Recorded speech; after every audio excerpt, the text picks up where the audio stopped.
जय जगन्नाथ पैरालिसिस बा पक्षाघात साधारणतः उच्च रक्तचाप हेले ही रोग होता है जहाद्वारा आप गोटे पट अंग काम करने बंद करदे हाथ गोड़ गोटे पट काम करे ना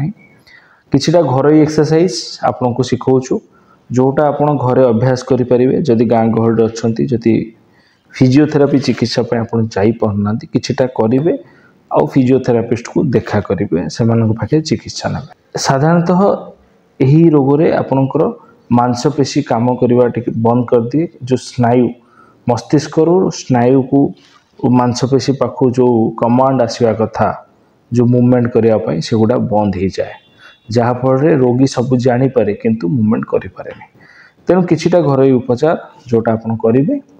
एक्सरसाइज गुड़ाक देखा बहुत सहज लगे किंतु आप अभ्यास कला बेले रोगी को बहुत कष्ट हुए रोगी करें प्रथमतः डिप्रेशन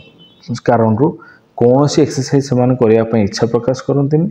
तेणु प्रथमे जो एक्सरसाइज गुड़ा आम देखो से निजे अभ्यास करेंगे बारंबार सहित करने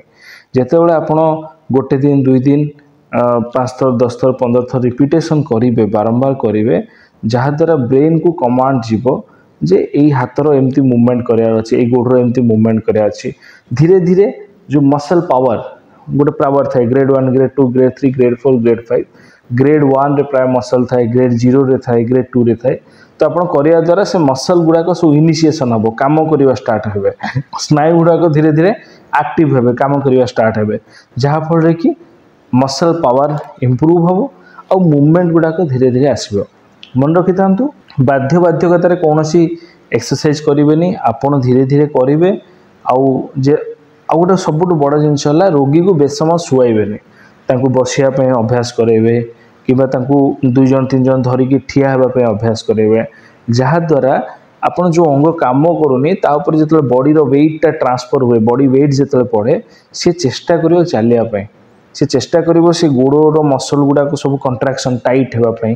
फ्री होगापी तो काम करवा स्टार्ट करेंगे तेणु रोगी को न शुआई बेसी समय एक्सरसाइज करेंगे कि बसइबे कि ठिया करेंगे